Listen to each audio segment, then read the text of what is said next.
பரிசுத்தவான்களாகிய வாலிபர்கள் சாத்தானை எப்படி ஜெயிக்கிறார்கள் என்றால், யாரு? பரிசுத்தவான்களாகிய வாலிபர்கள். வாலிபர்கள் யாரு? கல்யாணம் முடிக்காதவங்க. சிலருக்கு கல்யாணம் முடிச்சிருந்தாலும் நான் வாலிபன். ரைட், ஓகே, சந்தோஷம். நீங்க கல்யாணம் முடிச்சிருந்தாலும் யாரு தான்? வாலிபர்கள் தான். எல்லாம் இருக்கிறீங்களா? இருக்கிறீங்களா? போயிட்டீங்களா? சில ஆட்களுக்கு வயசை கண்டுபிடிக்க முடியாது. சின்ன பையன் மாதிரி தெரிவாங்க. சந்தோஷம், இருங்க. வாலிபர்களாக என்ன செய்யுங்க? இருங்க. இந்த வாலிபர்கள் எப்படி சாத்தானை ஜெயிக்கிறார்கள்? பரிசுத்தவான்களாகிய வாலிபர்கள் எப்படி சாத்தானை ஜெயிக்கிறார்கள் என்று சொன்னால், இவர்களும் வசனத்தினால என்ன செய்றாங்க? சாத்தானை ஜெயிக்கிறாங்க. வாசிப்போம். 1 யோவான் 2ஆம் அதிகாரம் 14. பிதாக்களே, ஆதி முதல் இருக்கிறவரை நீங்கள் அறிந்திருக்கிறதினால் உங்களுக்கு எழுதுகிறேன்.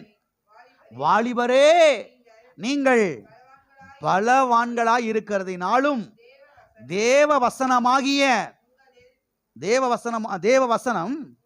உங்களில் நிலைத்திருக்கிறதினாலும் நீங்கள் பொல்லாங்கனை ஜெயித்ததினாலும் உங்களுக்கு எழுதுகிறேன்.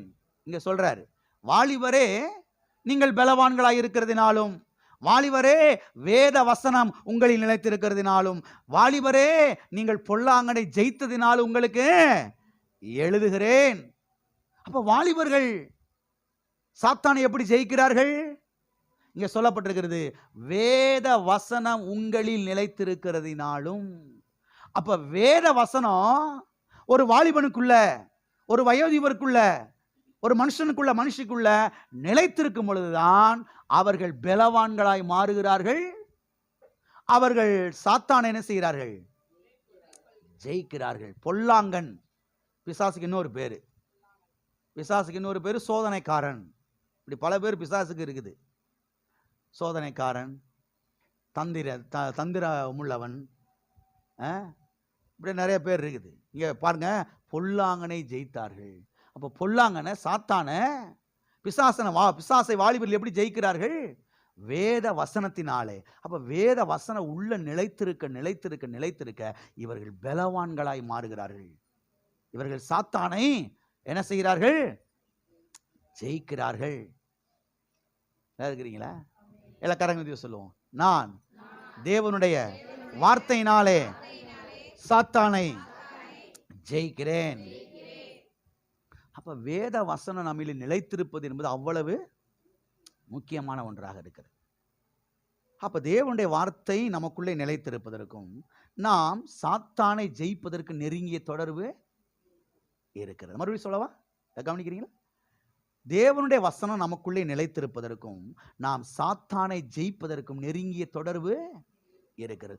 எந்த அளவுக்கு வசனத்துல வேறு உண்டுறீங்களோ, எந்த அளவுக்கு வசனத்துக்குள்ள ஆழமா போறீங்களோ, அந்த அளவுக்கு பிசாசின் மேல வெற்றி, அந்த அளவுக்கு செய்வன மேல, பிழி சுனியத்தின் மேல வெற்றி, நோயின் மேல வெற்றி, தரித்திரத்தின் மேல வெற்றி, கடன் பிரச்சனையின் மேல வெற்றி.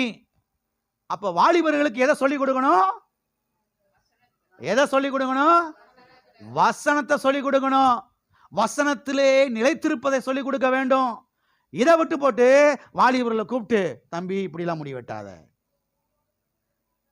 இப்படிலாம் கிருதா வைக்காத, இப்படிலாம் பேண்ட் ஷர்ட் என்ன செய்யாத போடான்னு சொன்னா அவன் நம்மளை மேலே எங்களையும் பார்க்குறேன்.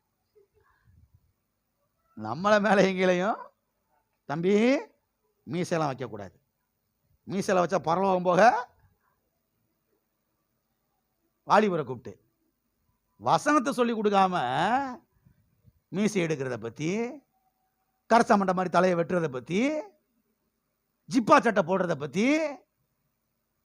எல்லாம் இருக்கிறீங்களா?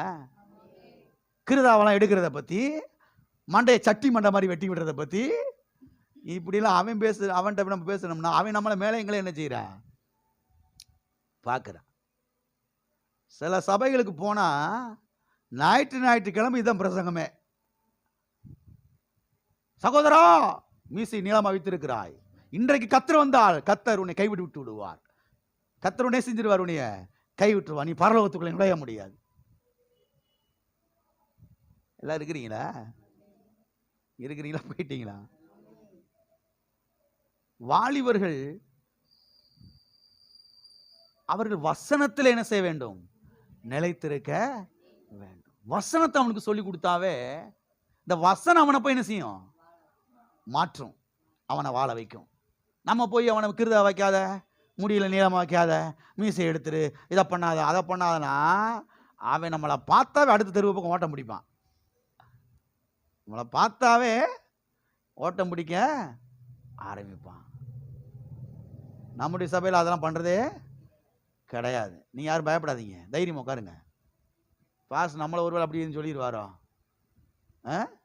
நீ வெள்ளச்சலை கட்டிட்டு வந்தா தான் உனக்கு அப்பந்திராட்சசலாம் கொடுப்பேன், இதெல்லாம் எந்திரிச்சு ஓடி போயிரு நடத்த விட்டு, அப்படிலாம் சொல்றது கிடையாது.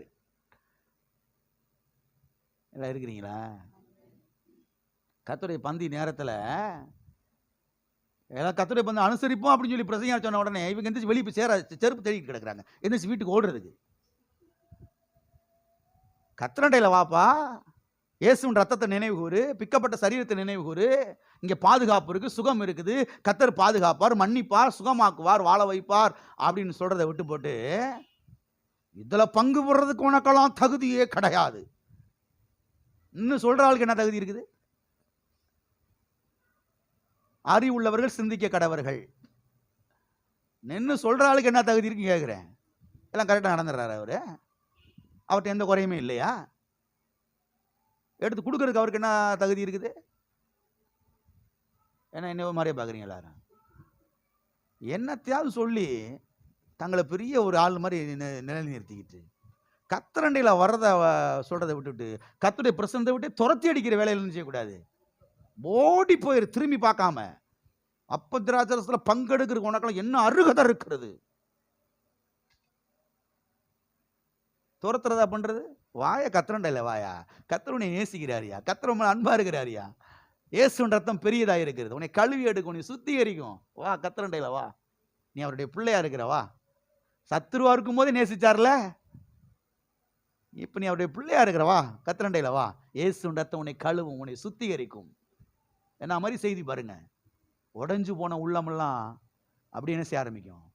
சுகமடைய ஆரம்பிக்கும். கர்த்தர் மேல நம்பிக்கை உண்டாகும். கர்த்தர் மேல நம்பிக்கை உண்டாகும். ஆகவே பயப்படாம உட்காருங்க. இந்த சர்ச்சில் மீசையில் எடுக்க சொல்ல மாட்டேன் நான். வெள்ளச்செல்லாம் கட்டினா அதை பொண்ணு இதை பொண்ணுன்னு சொல்ல மாட்டேன். எல்லாம் இருக்கிறீங்களா? இருக்கிறத வைங்க, வைக்காம கூட போவாங்க, எனக்கு தெரியாது. எனக்கு என் வேலை கிடையாது. நான் சலூன் கடை வச்சு நடத்திக்கிட்டு இருக்கேன், இல்லை சலவை கடை வச்சு நடத்திக்கிட்டு இருக்கிறேனா, இல்லை டெய்லர் கடை வச்சு நடத்திக்கிட்டு இருக்கிறேனா? நான் பிரசங்கா இருங்க, கர்த்தருடைய வார்த்தையை பிரசங்கம் பண்றேன். நான் அதுக்கு தான் கர்த்தரை அழைச்சிருக்கிறாரு. முடிவெட்டுறதுக்கு கர்த்தரை அழைக்கல, லாண்ட்ரி கடை வச்சு நடத்துறதுக்கு கர்த்தரை நேசையில இனி அழைக்கல.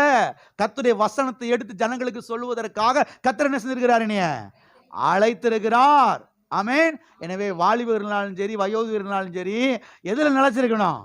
வசனத்துல நிலைத்திருக்க வேண்டும். வசனத்துல நிலைத்திருந்தால்தான் பொல்லாங்கனை ஜெயிக்க முடியும். வசனத்துல நிலைத்திருந்தால்தான் பொல்லாங்கனை துரத்த முடியும். வசனத்துல நிலைத்திருந்தால்தான் பாவ சோதனைகளை ஜெயிக்க முடியும். வசனத்துல நிலைத்திருந்தால்தான் நீங்கள் இந்த பூமியில வெற்றி பெற முடியும். வசனத்துல நிலைத்திருந்தால்தான் போராட்டங்களை, பிரச்சனைகளை ஜெயிக்க முடியும். அப்ப வாலிபர்கள் பாருங்க, வயோதிபர்கள், அவர்கள் 2 பேருமே வசனத்தை தான் என்ன செய்யணும்? கவனிக்க வேண்டும். வசனத்தை தான் என்ன செய்ய வேண்டும்? பிடித்து கொள்ள வேண்டும். வசனத்தை தான் உயர்த்த வேண்டும். வசனத்தை தான் வாயை திறந்து என்ன செய்ய ஆரம்பிக்கணும்? பேச ஆரம்பிக்க வேண்டும். அப்ப தேவனுடைய வார்த்தை நமக்கு செய்கிற 7வது காரியம் என்னவென்று சொன்னால், தேவனுடைய வார்த்தை பிசாசின் மேலே நமக்கு ஜெயத்தை தருகிறது. பிசாசின் மேலே ஜெயத்தை தருகிறது. எல்லாரும் கரங்களை வைத்து சொல்லுவோம், தேவனுடைய வார்த்தை பிசாசின் மேலே எனக்கு ஜெயத்தை தருகிறது. தேவனுடைய வார்த்தை என்னிலே நிலைத்திருக்கிறது. தேவனுடைய வார்த்தையில் நான் நிலைத்திருக்கிறபடினாலே நான் பலவானாயிருக்கிறேன். நான் பொல்லாங்கனை ஜெயிக்கிறேன். ஆமென். ஹல்லேலூயா. வசனத்தை பிடிங்க, வசனத்தை ஃபோக்கஸ் பண்ணுங்க, வசனத்தின் மேல கவனம் செலுத்துங்க, வசனத்துக்கு ஃபர்ஸ்ட் ப்ரிபரேஷன் கொடுங்க, வசனத்தை உயர்த்தி பிடிங்க. வசனம் தான் உங்களை என்ன செய்யும்? வாழ வைக்கும்.